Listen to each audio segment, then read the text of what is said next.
This is Las Vegas Real Estate Now, where we bring you the 3 E's: educate, empower, and engage. I'm your host, Harvey Blankfeld, along with our co-host, Shelley Brown, and we've been selling homes here in Southern Nevada since 1988.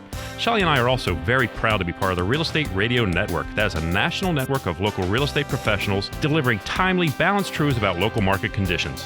With us in studio right now, we have Steve Schauer from New American Funding. He's been lending here for the last 21 years. Steve, welcome back. Hi, Harvey. Thanks for having me. Appreciate it. You know, we talk about this topic quite a bit, but it's something I really want to get through. Our listeners need to know.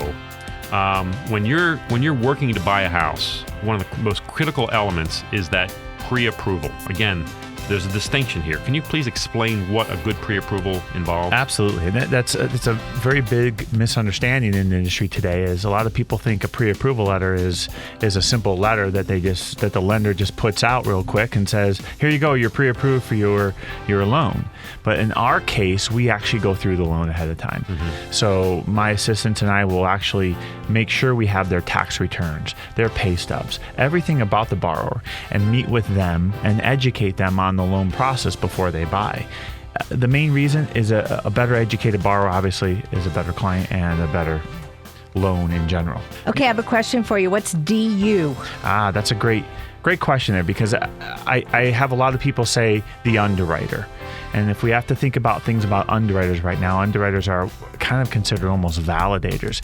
DU is a version of an automated underwriting system. So nowadays, everything's automated. Nowadays, I'm taking that loan, I'm putting that loan into a computer automated system, and it's telling me yes or no that we have a loan on there. And by the way, that's the approval, in my opinion. Most lenders don't run that.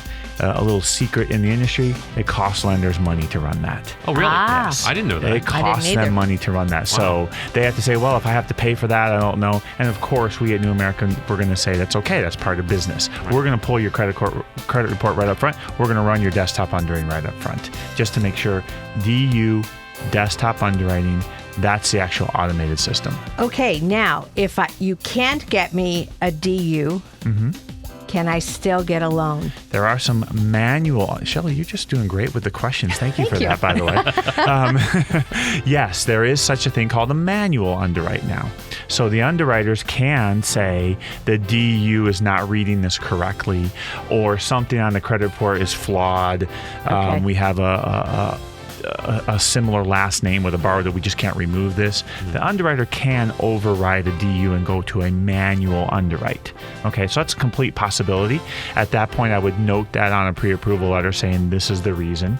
Or there are such things called extenuating circumstances over and above some guidelines. You've been listening to Las Vegas Real Estate Now with hosts Harvey Blankfeld and Shelley Brown. Please tune in every Saturday at 11 a.m. right here on News Talk 720 KDWN.